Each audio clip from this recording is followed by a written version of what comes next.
ni ko ye ne dabali ban tile fila in na o ye énergie du Mali directeur ye vidéo min kɛ ORTM kan vidéo in kɔnɔ ni a bɛ a ɲɛfɔ kun min na kurantigɛba jodolen don an ka jamana kɔnɔ k'a kɛ i n'a fɔ ni ko kura don vidéo in ye dabali ban vidéo ye parce que vidéo in ɲɔgɔn ka dɔgɔn an ka jamana kɔnɔ an bɛ vidéo minnu ɲɛ ni an ka ɲɛmɔgɔw bɛ na u sigi minnu bɛ communication maîtriser mais n'i ye énergie du Mali directeur ye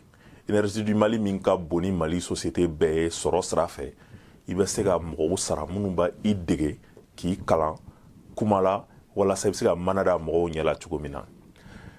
énergie directeur ye technique minnu utiliser communication na a bɛ fɔ olu de ma ko rhétorique ni o ye a tubabukan ye mais a bamanankan o ye anw b'a fɔ ani su ani i fa tɛ juru sara a b'i n'a fɔ ni mɔgɔ min ko i ma sisan ko e ni anw tɛ ɲɔgɔn fɛ donc e n'anw tɛ ɲɔgɔn fɛ o kɔrɔ ko e b'anw contre la alors que o tɛ tiɲɛ i b'a ye interview kɔnɔ journaliste muso mana a ɲininka question fɛn fɛn na kun min bɛ kurantigɛ ko la directeur yi au lieu que a k'o jaabi a bɛ tɛmɛ fɔlɔ kuma caman fɛ finalement mɔgɔ minnu bɛ k'a lamɛn olu yɛrɛ bɛ embrouiller fo u t'a dɔn question yɛrɛ min posera o kun ye question jumɛn ye a bɛ sɔrɔ k'o jaabinin di ka tɛmɛ tuguni olu ye ko ye ko min ni o tɛ bɛn ko sɛbɛlamaw sira fɛ ko min ni o tɛ bɛn an ka énergie du Mali sira fɛ o de la n ko n ko kun fila de don soit fɔlɔ énergie directeur a bɛ ka mana da maliyɛnw ɲɛ la ou bien filanan a t'a dɔn énergie yɛrɛ sigilen don min kan o de la nin vidéo in kɔnɔ bi an bɛna kuma kun filanan de kan mun de y'a to énergie du Mali dɛsɛlen bɛ ka courant di maliyɛn bɛɛ lajɛlen ma mun de ye a to Mali ka yɛrɛma ta kuranko sira fɛ a dɛsɛlen bɛ ka don ba la kun jumɛn kama Mali yɛrɛ a sɔrɔ sira ani a nafasɔrɔdaw sira kuranko kɛlen bɛ ka o don galama la ni nin vidéo in banna i b'a faamu kun min na Mali bɛ se ka bɔ nɔgɔ la a ka kuranko sira fɛ bɛɛ bɛ se ka kuran sɔrɔ cogo min na nɔgɔya da kɔnɔna la ka sɔrɔ hali a ma kɛ ni wɔyɔ ye ka sɔrɔ hali a ma kɛ ni gɛlɛya ye ni vidéo in diyara i ye i kana ɲinɛ i b'a partager ka adhérer an ka tɔn na walasa an ka vidéo nataw i bɛ se k'olu sɔrɔ mais i bɛ se ka fɛn caman faamu fana Mali taabolo la et puis an bɛ se ka fara ɲɔgɔn kan ka kɛlɛw kɛ kɛlɛba kelen ye ni an ko k'an bɛ kuma énergie directeur ka vidéo kan an bɛ se ka tile ban a kuma la a ti ban donc vidéo t'o kan mais an bɛna kuma kun min na énergie du Mali bɛ se ka don da la cogo min na kun min na maliyɛn bɛɛ bɛ se ka courant sɔrɔ ani an bɛ degun min kɔnɔ bi degun in daminɛna yɔrɔ jumɛn jɔn ye degun in sunsun bere ye ani degun in yɛrɛ a bɛ profiter jɔn na ani degun in a bɛ jɔn arranger degun in an bɛ kuranko degun min kɔnɔ Mali kɔnɔ bi a bɛ se ka ban cogo di fu bɛ se ka siri a dan na cogo min ni nin vidéo banna i b'a faamu k'a fɔ ko ni an wulila k'an jɔ ni malidenw wulila k'u jɔ fasodenw ka u sen don kow la maliyɛn bɛɛ bɛ se ka kuran sɔrɔ an ka sɔrɔdaw olu bɛ se ka yiriwa ka sababu kɛ kuran bɛ yen ani fana kuran bɛ se ka nɔgɔya bɛɛ ma an ka jamana kɔnɔ o kuma masuru ye jumɛn ye kuran ka nɔgɔya bɛɛ ma o tɛ ko kura ye o tun fɔra ka tɛmɛ mɔgɔw ye o kuma fɔ an ka jamana kɔnɔ olu tun bɛ baara la énergie du Mali yɛrɛ kɔnɔna na kola u ye dɔ bɔnna ni la tɔgɔ ale kali kɛta a tun bɛ baara kɛ énergie la énergie feerelen faransi ma ale kali kɛta y'a yira ko kuran ni ji sɔngɔ tɛ se ka nagasi wa faransi b'a ka tɔnɔ sɔrɔ u ye pɔsɔni kɛ ale kali kɛta ka kafe la ka baarayɔrɔ la k'u yɛrɛ sɔrɔ ale kali kɛta facture kɔfɛ martyr de don bɛɛ ka wuli k'i jɔ a sara maliyɛn bɛɛ de kungo la martyr de don bɛɛ ka wuli k'i jɔ a ka sa ko ka sɛgɛsɛgɛ martyr de don bɛɛ ka wuli k'i jɔ kuran ni ji sɔngɔ ka nagasi mali kɔnɔ martyr de don bɛɛ ka wuli k'i jɔ kan ka min dɔn o de ye k'a fɔ ko système min b'an kunna bi tant que système min daga ma taga bɔ an da la tant que énergie ma falen an ka kɛwalew ka falen courant tɛ bɛɛ labɔ wa courant tɛ nɔgɔya maliden bɛɛ lajɛlen ma mais yanni i k'o faamu an bɛ para ɲɛ kelen kɛ kununko la pour que i k'a dɔn k'a fɔ énergie du Mali yɛrɛ mun ye a se nin dingɛ kɔnɔ n'i y'a ta k'a lajɛ i b'a ye k'a fɔ ko an ka énergie du Mali donc a créera tubabuw de fɛ énergie du Mali créelen tubabuw fɛ a kɛra première guerre mondiale tɛmɛlen kɔfɛ donc yanni deuxième guerre mondiale ka kɛ a kun ye walasa tubabu minnu tun bɛ nale anw bara ni colonisation ni o ye jɔnya tile wagati ye k'an bisi kuran bɛ se ka ladi olu ma cogo min na o de la Kayiba Jabate kuran fɔlɔfɔlɔ min donna Mali kɔnɔ o sigira Kayi de central fɔlɔ min sigira Mali kɔnɔ a sigira Kayi de walasa tubabu fɔlɔ minnu bɛ yen olu bɛ se ka courant sɔrɔ cogo min na o de ye k'a fɔ ko o société in min nana ni courant ye anw bara min nana ni courant anw ka jamana kɔnɔ première guerre mondiale ni deuxième guerre mondiale cɛ o société u tun b'a fɔ o ma de ko EEAO donc Eau Électricité Ouest Africaine mais o société in tellement a tun bɛ tɔnɔ sɔrɔ n'i ye diɲɛ société baw ta k'a lajɛ i b'a ye k'a fɔ ko ale tun bɛ ni i jɔ fo société 14nan na min ka tɔnɔ ka ca ni o bɛɛ ye o tɔnɔ baden in kɔfɛ i b'a ye k'a fɔ ko o jɔnya tile wagati nin na ni o yɛrɛ ma mɛn kosɛbɛ dɛ parce que o kɛra 1944 ninnu wagati de la o jɔnya tile wagati courant a kun kumayanen don ni maliyɛnw ye maliyɛnw tun ni courant man kan courant tun bɛ di tubabuw dɔrɔn de ma donc ni tubabuw taara yɔrɔ min courant bɛ lase yen bon courant in wari sale min tun bɛ da an ka sɛnɛkɛlaw kun komi jɔnya tile kun wagati don donc fɛzɛrɛba tile ninnu wagati tubabu colonisateur faransi colonisateur tun bɛ sale min da an kun o de tun bɛ kɛ ka EEA in sara société in sara donc o société in ni o ye tɔnɔ bɔ o la anw ka sale de tun bɛ kɛ k'o sara mais courant kun kumayanen don anw ma anw tun ni courant man kan o wagati an tora o de la ten ka na se 1946 ma donc 1946 o y'a ye k'a fɔ ko société in komi o y'a sɔrɔ jɔnya tile tubabuw u donna anw bara Mali kɔnɔ kosɛbɛ kosɛbɛ donc société EEAO in o tun ka financement fanga bɛ ka dɔgɔya parce que i kan ka min faamu o société in yɛrɛ o tun tɛ faransi yɛrɛ ka masakɛw ka société ye dɛ mais faransi particuliers a bɛ fɔ minnu ma ko société fitinin fitinin wari fitinin fitinin maralaw olu de tun kɛlen k'u ka wari fara ɲɔgɔn kan donc a b'i n'a fɔ sisan nɔ jɔnya tile in an bisili la tubabuw ka ɲɛmɔgɔw b'a la mais hali ka jamanadenw fana y'a profiter parce que olu fana de tun b'u ka wari don ni société in na walasa o bɛ na courant ni ji feere anw ka jamana kɔnɔ tubabu minnu tun b'anw barama anw bɛ baara kɛ jɔnya baara kɛ ko o wari sara komi tubabu nana caya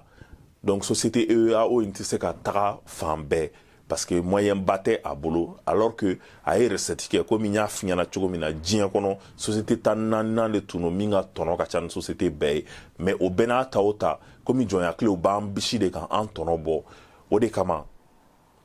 u ye wele bila EDF ma ni o ye faransi ka EDM ɲɔgɔn ye donc faransi ka EDM ɲɔgɔn o min bɛ yen u ye wele bila o ma ko o fana kana fara société in kan anw bara ko walasa u bɛ se ka na ni nafolo ye cogo min na ka courant cari komi tubabuw cayara an bara u tɛ Kayi dɔrɔn bilen ka courant cari Mali fan bɛɛ walasa tubabuw bɛ yɔrɔ o yɔrɔ u bɛ se ka courant sɔrɔ cogo min na komi dibɔ tun don a tɔnɔ b'a la donc faransi énergie donc olu nana fara EEAO in kan o de la u ye société kura créé ma ko Safelec donc o Safelec nin o de tora ten sa ale kɔni bɛ réseau développé tubabuw nɔfɛ tubabuw mana don anw bara ka taa yɔrɔ min na a bɛ taa ni courant ye yen mais farafini courant man kan o wagatiw kɔnɔna la 61 wagati donc an ka guide n'o ye Modibo Keyita ye olu ye indépendance ta indépendance talen ka yɛrɛma hɔrɔnya sɔrɔ n y'a f'i ɲɛna cogo min na a bɛ mɔgɔ caman ɲɛna ko a fɔra dɔrɔn ko an ye yɛrɛma hɔrɔnya ta ko tubabuw y'u ka kosow n'u ka kasaw cɛ ka taga a ma kɛ ten u ye juru de don an na o juru sɔrɔla jumɛn fɛ u tora société in donc ni o ye Safelec ye u tora an ka jamana ninnu kɔnɔ maintenant anw bara Gidi de ye a nationaliser Gidi y'a nationaliser mais a nationaliser comme o y'a sɔrɔ centrale damadamani minnu tun bɛ an bara yan ni o tun ye tubabuw ta ye parce que u ko k'olu de ye centrale jɔ hali ni anw de y'a wari sara dɛ jɔnya tile wagati la dɛ k'olu de ka investissement ye centrale ye donc centrale ninnu kɛra i n'a fɔ juru donc o centrale ninnu tora u bolo u ka bolo kan o de la u tora u donna anw ka énergie du Mali créera en 61 Guide fɛ Modibo Keyita fɛ u donna o kɔnɔ i n'a fɔ actionnaire parce que u ka investissement tun bɛ an bara Modibo ninnu ka nationalisme wagati donc olu ye centrale ninnu bɛɛ minɛ o la walasa u bɛ se k'u labɔ cogo min na donc u y'u san sa u fɛ k'u tɔnɔ ma bɔ walasa u bɛɛ bɛ se ka kɛ Mali ta ye cogo min na o de la an bɛ se k'a fɔ yɛrɛ k'a daminɛ 66 la ka se 68 la pratiquement faransi jɔyɔrɔ o yɛrɛ tun b'a fɔ ma ko symbolique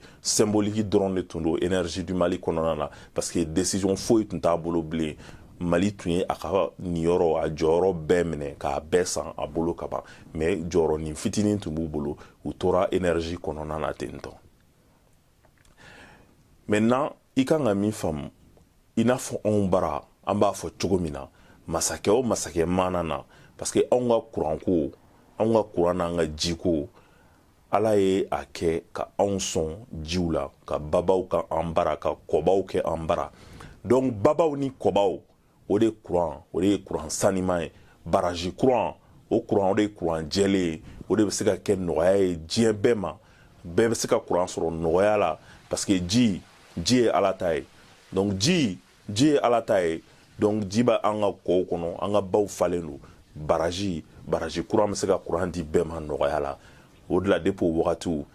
anw bara a bɛ fɔ ko masakɛ o masakɛ mana na k'i b'i ka baraji jɔ masakɛ ɲumanw dɛ parce que masakɛ kolon o bɛ tiɲɛni de kɛ o tɛ ɲɛli kɛ donc masakɛ ɲumanw fɛn fɛn nana anw bara donc bɛɛ ye dɔ kɛ baraji ko la hali dictateur bɛɛ ye dɔ kɛ baraji ko la fo n'a kɛra an ka laban ta ninnu ye kuni ju tɛ minnu na n'o tɛ bɛɛ ye dɔ kɛ baraji ko la o de la Modibo Keyita ale ka baraji o ye Sotiba baraji ye donc Sotiba baraji Babilikɔrɔni baraji o ye Modibo Keyita ka baraji ye an bɛ se k'o fɔ ten o y'a sɔrɔ tubabuw tun ye o baraji in labɛn donc komi ko ninnu dɔ b'a daminɛ dɔ b'a yɛlɛma tubabuw tun ye baraji in labɛn walasa ka Bagineda de irriguer ko sɛnɛ ka kɛ Bagineda komi o wagatiw an bɛ gɔyɔw ni tamatiw ni kɔngɔw sɛnɛ u b'a bɔ an bara u yɛrɛ bɛ balo a la u b'u fa la u bɛ taa n'a tɔ ye tubabu la donc a tun bɛ ten tɔ de o de la tubabuw u tun ye baraji minɛnw sigi ye mais a baraji tun tɛ kuran dilan dɛ kuran dilan baraji tun tɛ mais ka ji minɛ walasa Bagineda bɛ se ka irriguer cogo min na walasa sɛnɛ bɛ se ka kɛ Bagineda cogo min na walasa nafa bɛ se ka sɔrɔ Bagineda la cogo min donc indépendance talen Gidi y'o baraji yɛlɛma donc o yɛlɛma k'o kɛ kuran dilan baraji ye o baraji o yɛrɛ de kɛra baraji an bɛ se k'a fɔ kuran dilanyɔrɔ fɔlɔ ye Mali kɔnɔ k'o fara Dar es Salaam centrale kan donc minnu tun bɛ kuran di bɛɛ ma donc 1963 tubabuw taara ka Dar es Salaam centrale to an bolo maintenant 64 Gidi Modibo Keyita ale ye moteur sigi donc Babilikɔrɔni Sotiba baraji la k'o kɛ kuran dilan baraji ye walasa o bɛ se ka kuran di bɛɛ ma turbine sigi o la walasa o bɛ se ka kuran di bɛɛ ma o tɛmɛlen kɔ ka bɔ yen Modibo Keyita a ye a jate minɛ k'a ye k'a fɔ parce que o wagati ninnu na maliyɛn tun man ca maliyɛn tun ye mɔgɔ miliyɔn 6 dɔrɔn de ye maliyɛn tun man ca donc kuran tun bɛ se ka di bɛɛ ma Sotiba tun bɛ se ka kuran di bɛɛ ma mais o dɔrɔn t'a bɔ Gidi ye Selenge jate minɛ k'a ye k'a fɔ ko Selenge ko kuran bɛ se ka di ni baraji sigira Selenge yɔrɔ caman ma maliden bɛɛ lajɛlen ma ani Mali yɛrɛ a bɛ fɔ ma ko planification électrique c'est-à-dire que jamanadenw bɛna caya cogo min san an ye miliyɔn 20 ɲina san 10 ɲina an bɛna kɛ miliyɔn 25 ye donc o mɔgɔw olu mago bɛna jɔ kuran hakɛ min na k'o jate minɛ u bɛna sigi yɔrɔ minnu na k'o jate minɛ ka kuran dilan yɔrɔw labɛn o yɔrɔw kɛrɛfɛ donc olu tun ye o baaraw jate minɛ donc o baaraw jate minɛlen de o de la depuis 1960 ninnu wagatiw donc Gidi Modibo Keyita ale a jate minɛ ko Sangarani le fleuve Sangarani donc affluent fleuve Niger affluent dɔ ye a bɛ n'a fɔ ba joliba o bolofara dɔ ye o ye donc a jate minɛ ko baraji ba dɔ bɛ se ka sigi Selenge o baraji belebeleba in ko o études ni o fɛɛrɛw bɛɛ Mali yɛrɛ ye o wari sara an yɛrɛ ka budget de ye o wari bɛɛ sara Selenge baraji gouvernement de y'a sara sur fonds propres en 1964 a sara la société min y'a étude kɛ a tɔgɔ de ko Ital Consulting Modibo Keyita de y'a wari sara sur fonds propres a bɔra an ka budget de la tubabu m'an dɛmɛ bailleur de fonds m'an dɛmɛ mɔgɔ si ma an dɛmɛ Ital Consulting nana ka Selenge baraji étude n'a fɛn bɛɛ kɛ k'a ban 64 donc o projet tun bɛ yen coup d'état kɛlen donc Musa Tarawele nana fanga la donc Musa Tarawele nalen fanga la OMVS ko bilala sen kan an dafɛduguw ni ɲɔgɔn cɛ o y'a sɔrɔ projet tun bɛ yen ka kɔrɔ donc projet min tun bɛ yen fɔlɔ u y'o yɛlɛma k'o kɛ OMVS ye ka Laginɛ bɔ a la donc Laginɛ bɔlen a la projet in olu ye baraji belebele jɔ an bara Manantali baraji ye baraji belebele de hali ni a ta k'a lajɛ an bɛ don min na ko bi Manantali baraji a bɛ kuranba de di Mali kuranko la donc a bɛ fɔ min ma ko fleuve Sénégal sɛnɛba min bɛ Sénégal o Bafin donc o bolofara min bɛ yen n'a bɛ fɔ o ma ko Bafin Manantali baraji bilala sen kan o Bafin kan Manantali baraji ale courant a bɛ tila an duguw ni ɲɔgɔn cɛ de donc 100 sarala la Mali ta ye 52 ɲɔgɔn ye donc Manantali baraji mana courant dilan Mali ta ye 52 ɲɔgɔnya la Sénégal o ta ye 33 ye Mauritanie ta ye 15 ye donc manantali baraji ka courant bi o bɛ tila ni ɲɔgɔn cɛ de société dɔ de bɛ k'a gérer donc ni o ye Sud Africain ka société baraji OMS ka baraji de hali ni a bɛ anw bara donc baraji an dɔrɔn ta tɛ donc an tɛ se ka n ko an bɛ se ka baraji courant kɛ ka anw dɔrɔn ka degun ɲɛnabɔ ni a ye o de la manantali baraji ka ɲi kosɛbɛ a bɛ courant ba di courant jɛlen courant sanuman mun dun kɛra pour que 90 kɔfɛ anw ka dɛsɛ parce que n'i ye a jateminɛ Modibo Keita ale ye projet dɔw daminɛ ale ye baraji ko projet études n'o fɛnw kɛ Musa Traoré ye a tɔw laban donc hali olu ka projet de développement kɔnɔna la wa a sɛbɛnnen don ko maliden bɛɛ tun bɛ se ka courant sɔrɔ fo ka se 1990 ma mais 90 tɛmɛlen kɔfɛ ka bɔ yen gɛlɛya de nana don anw ka courant ko la démocrates nalen anw bara kun saba de bɛ a la kun saba min y'a to ni courant ko ni u dɛsɛra ka a ɲɛnabɔ na o kun saba fɛsɛfɛsɛ i ye sisan donc Banque mondiale ka programme d'ajustement structurel tɛmɛlen kɔ ka bɔ yen ka dévaluation gɛlɛya fara kan ni o ye an ka juru doubler alors que an ka jurumantigi fɔlɔfɔlɔ o wagati o tun ye faransi ye o fila tɛmɛlen kɔ ka bɔ yen fana sabanan o ye dunko juguya ye énergie gérelen tun tɛ ka ɲɛ o wagati parce que directeurs bɛɛ ye politique mɔgɔw ka mɔgɔ sugandilenw de minnu bɛ na walasa tɔnɔ min bɛ sɔrɔ u fana bɛ se k'u ta ye a la o wagatiw la n'i ye a ta k'a lajɛ i b'a ye k'a fɔ énergie du Mali a tun bɛ nafoloba de sɔrɔ dɔgɔkun o dɔgɔkun pratiquement miliyari 2 o de bɛ don énergie kɔnɔ donc jɛ de bɛ énergie kɔnɔ bɛɛ bɛ fɛ k'i ta ɲini a kan énergie fournisseurs contrat misɛnninw a bɛɛ ye ta ɲini yɔrɔ de a bɛɛ ye politique kɛ yɔrɔ de telle sorte que société donc a kɛlen kun don bɛɛ ɲɛ jɔyɔrɔ ye bɛɛ ta ɲini yɔrɔ ye donc o kun saba y'a to énergie du Mali a dɛsɛrɛ kun don ka i ɲɛsin a yɛrɛ ka ɲɛtaga kow ma o kun saba de kama fana famaw en 2000 u y'a ɲini k'a fɔ ko ka a feere donc feereli kun o an ka famaw bolo peut-être a hakilina tun ka ɲi parce que olu tun bolo ko partenaire min bɛna a san ko bɛna se ka na baraji baw jɔ ka courant lase bɛɛ ma mais partenaire min sugandira o wagati ni o ye SAUR international ye o tun ye bluff de parce que partenaire ni société tun don Bouygues donc ni Bouygues faransi société ba dɔ y'o ye ni a bɛ téléphone kow la a bɛ sojɔ kow fana bâtiment kow la donc o société ba in o de tun ye o bolofaranin dɔ créé mais bolofaranin a tun tɛ dɔwɛrɛ dɛ walasa a bɛ se ka na sanni kɛ anw bara cogo min na o bolofaranin n'o tun ye SAUR international ye donc o bolofaranin fangaba tun t'o la walasa anw tun jigi bɛ investissement ba min kan baraji ba minnu kan k'o jɔ anw bara o de kama o société in o nana anw bara o n'anw ka famaw ye bɛnkan sɛbɛn signé ka énergie kalifa o la ka énergie feere o ma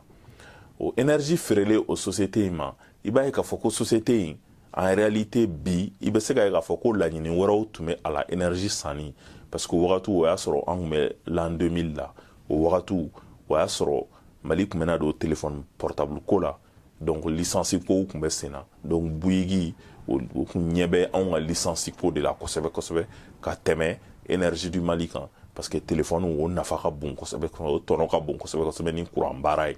o ye fɔlɔ ye filanan Bouygues bɛ sojɔ kɛ o y'a sɔrɔ Mali tun ye CAN 2002 fana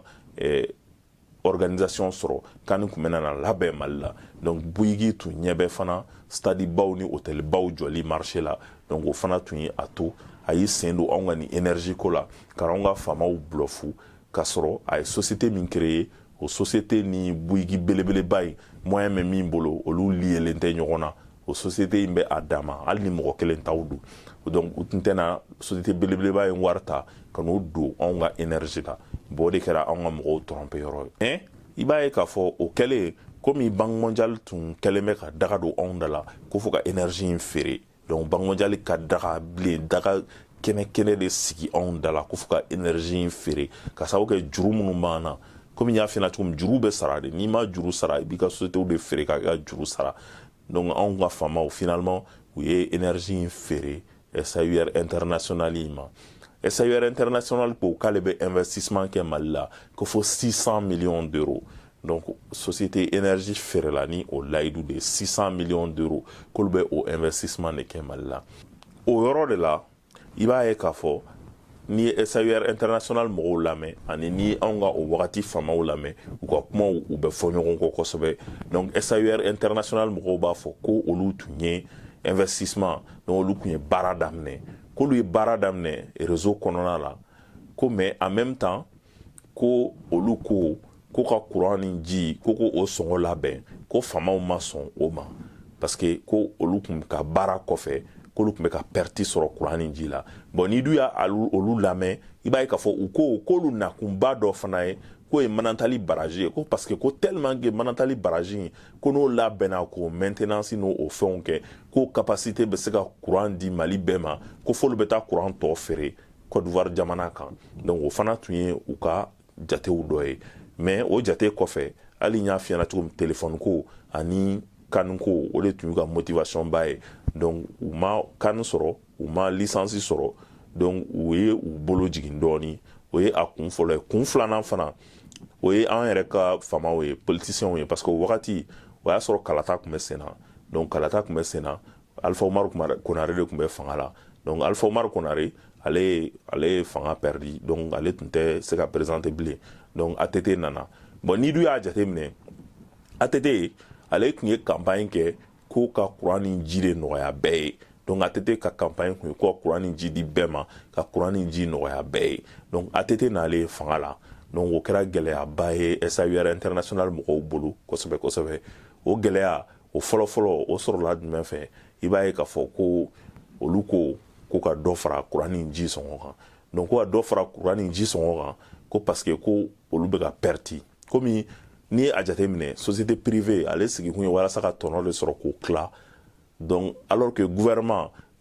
sigikun ye walasa nɔgɔya da o bɛ se ka kɛ a ka jamana kɔnɔdenw ye cogo min na o de la i b'a ye k'a fɔ ko n'a fɔra ko ka prix fixé sa ji ni courant prix fixé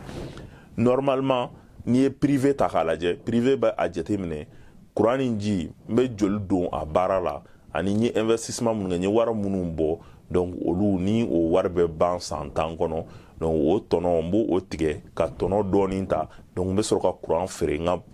clients ma ni o jate ye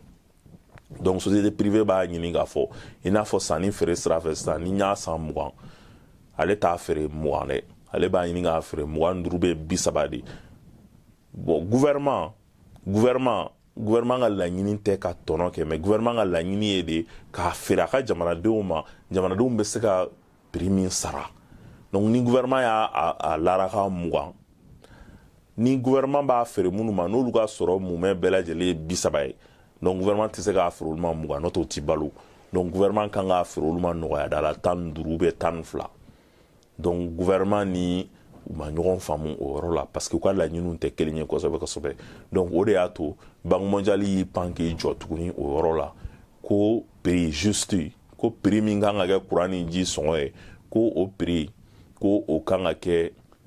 prix ye courant ni ji dilan wari bɛnna min ma ko n'a bɛnna dilan wari bɛnna 20 ma ko gouvernement fana tɛ se k'a fɔ ko ka nɔgɔya da kɛ a ka jamana kɔnɔdenw ye ko n'o tɛ ko ni faransi société in k'o tɛ tɔnɔ sɔrɔ ko mais ko o bɛ perdi donc o sira de fɛ i b'a ye k'a fɔ ko ATT donc ATT ale ko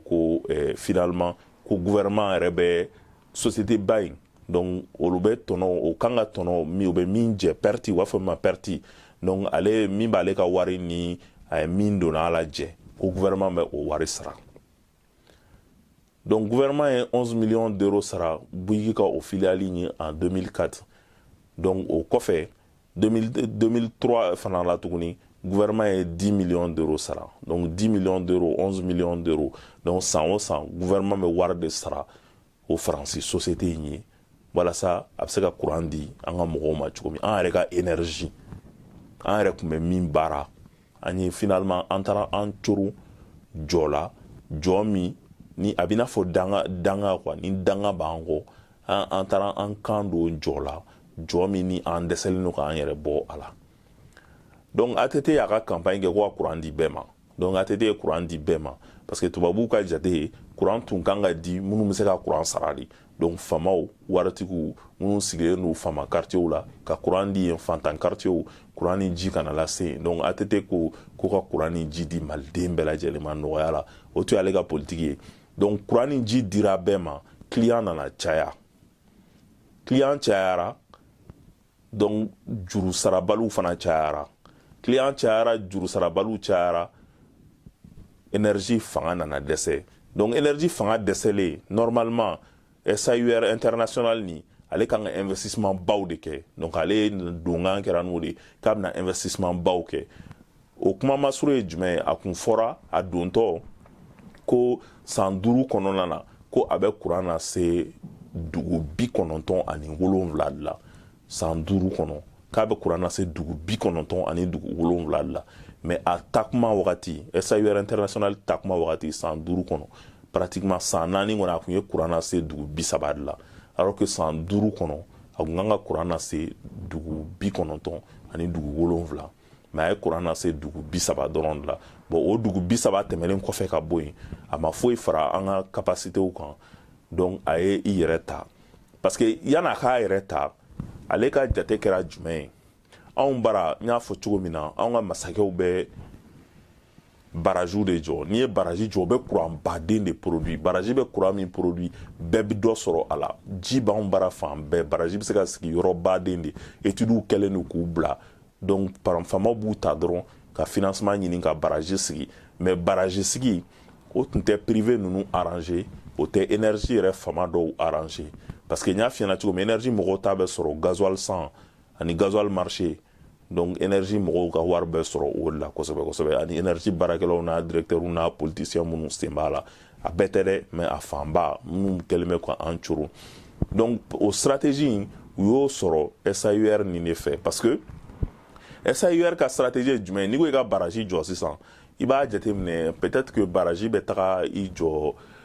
miliyari 20 na donc n'i ye baraji jɔ miliyari 20 yanni o miliyari 20 ka don i kun tɔnɔ la feere la i bɛ se ka san 20 kɛ o baara la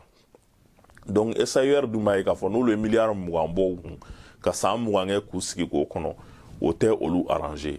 hali ni o b'a to u bɛ courant na se client baden ma ɲɔgɔn fɛ parce que ni o san 20 banna baraji ta tɔ o tɔ bɛ kɛ dibɔ dɔrɔn de mais o tɛ olu arranger olu ye jɛnɛka ɲiminw de ye c'est à dire que ka a fili bi k'a kunbɛn sini o tɛ olu arranger donc olu ye jɛnɛka ɲimi olu bɛ mun kɛ u bɛ taa ni groupe ye u bɛ groupe de san groupe fitinin dɔ san donc yanni ka miliyari 20 bɔ i bɛ miliyɔn 100 ou bien miliyɔn 50 don groupe dɔ la ka t'o sigi village dɔ la ou bien ka t'o sigi dugu dɔ la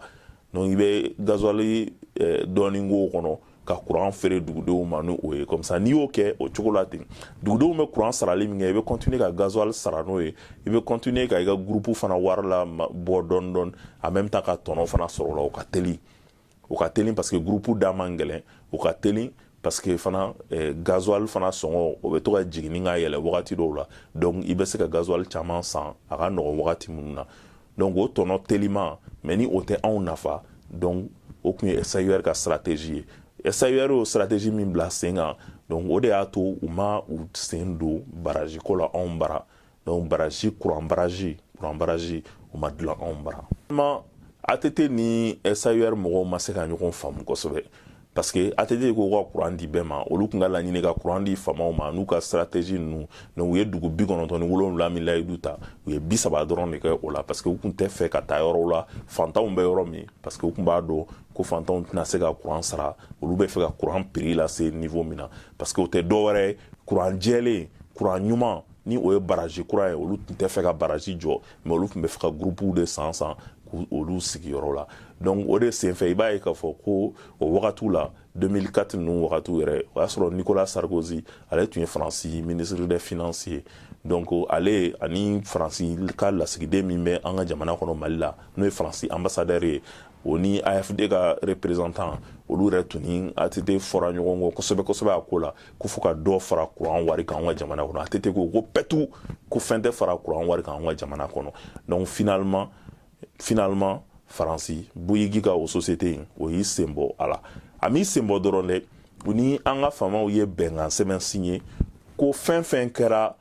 u bɛnna fɛn fɛn na o wagati kɔnɔna na ko mɔgɔ si kana i da don o la donc ko foreclosion ko mɔgɔ si kana i da don o la donc u yafara ɲɔgɔn ma ten ka a ko ban ten mɔgɔ si tɛ se ka mɔgɔ si wele kube la hali a kuma mɔgɔ si la yamaruyalen tɛ Mali gouvernement yamaruyalen tɛ k'a fɔ a kɛra nin cogo de la SAUR mɔgɔw yamaruyalen tɛ k'a fɔ a kɛra nin cogo de la bon o société in yɛrɛ tubabuw laban y'o feere donc Bouygues y'o société in feere k'i sen bɔ kuranko la donc o bɛɛ b'a yira k'a fɔ ko stratégie foyi tun t'a bolo anw bara ka na anw bisi dɔrɔn k'an tulu bɔ k'an ka marché baw minɛ donc ala y'a kɛ ATT y'i banba olu ni u ni ɲɔgɔn cɛ donc o ma se ka ɲɛnabɔ anw bara finalement donc u y'u ka société feere Aga Khan ka fondation ma donc fond Aga Khan donc u y'u ka société feere o ma Mali la donc énergie kɔnɔ u y'u ka part feere o ma ani Mali gouvernement yɛrɛ ye u ka part fanba san donc o part fanba santɔ tugun gouvernement ye 200 millions d'euros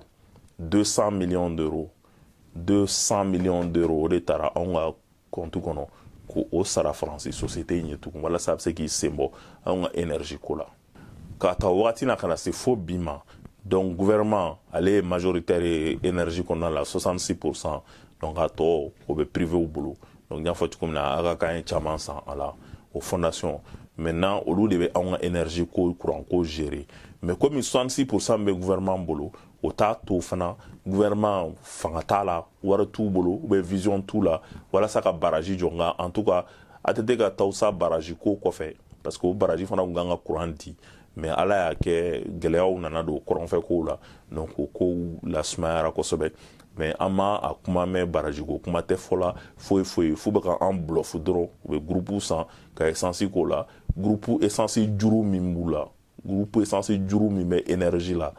a ka ca ni ba n'a si ye donc mɔgɔw bannen bɛ ka gasoil de livrer u ma parce que u tɛ juru sara o ye kelen ye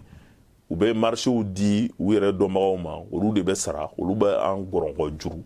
donc société gérelen tɛ ka ɲa société gérelen tɛ ka ɲa partenaire bi ɲɛ tugun fɛn caman kan parce que comptabilité u ka comptabilité man ɲi donc hali ni ye SAUR international mɔgɔw ka rapport lajɛ donc olu y'a yira k'a fɔ ko énergie comptabilité ko hali jakuma ko o tɛ fɛn faamu a la k'u ka comptabilité man ɲi donc fɛnw bɛ masqué suɲɛni bɛ kɛ à ciel ouvert donc o kɔni komi an n'olu kɛlɛla sa mais olu ka rapport kɔni y'o yira ko société in gérelen tɛ ka ɲɛ donc i b'a ye k'a fɔ ko énergie feereli yɛrɛ de anw bara partenariat public privé yɛrɛ de anw bara a tɛ marché donc partenariat public privé tɛ marché anw bara donc i b'a ye k'a fɔ ko gouvernement kan ka i sen don énergie gestion ko la gouvernement kan ka privé labɔ énergie gestion kɔnɔ ka énergie part bɛɛ san ni gouvernement ye énergie part bɛɛ san fɛɛrɛw bɛ gouvernement bolo minnu bɛ se k'a to maliyɛn bɛɛ bɛ se ka courant sɔrɔ o fɛɛrɛw solution minnu b'o la o solution fila de solution fɔlɔ ka particulier ni o ye jamana kɔnɔdenw ye k'olu bɛɛ bila barajiw kan ka selenge barajiw entretien kɛ ka barajiw entretien tɛ kɛ parce que entretien t'u arranger ka barajiw entretien kɛ walasa dɔ ka fara barajiw ka capacité kan maintenant dɔ farala barajiw ka capacité kan professionnels n'o ye usine batigiw ye k'olu bila groupe kan en attendant que baraji kuraw bɛ bila sen kan en attendant que courant dilan cogo wɛrɛw bɛ ɲini ka bila sen kan o professionnel ninnu minnu bɛ bila groupe kan n'olu ka courant consommé ta ka ca ka commission dɔ sigi sen kan commission ye énergie mɔgɔw b'a kɔnɔ o société ninnu yɛrɛ mɔgɔw b'a kɔnɔ n'u y'u ka facture sara fournisseurs ka suit gasoil feerelaw ka suit gasoil ka feere mɔgɔw ma walasa énergie bɛ se ka courant sɔrɔ ka courant na di groupe la marché ka courant di industriel ma cogo min na tant que an ma industriel jagokɛlaw an ma olu ni particuliers bɔ kelen kan énergie kɔnɔ courant ko ti ɲɛnabɔ parce que jagokɛla ninnu de usine batigi ninnu fanba tɛ courant sara u bɛ wari sara politiciens de u bɛ wari sara yuruguyurugu de kɛ donc o de bɛ an coro énergie directeur ko aw bɛ kabulu tigɛli min kɛ dugu jukɔrɔ ko de b'a to ko courant tigɛ bɛ ka kɛ mais bon énergie directeur ale kɔni ale bɛ ka a ka nasɔngɔ de défend an tɛ jigin ale la mais en tout cas stratégie bɛ yen fɔlɔ mais stratégie min ni o bɛ laban o ye baraji de ye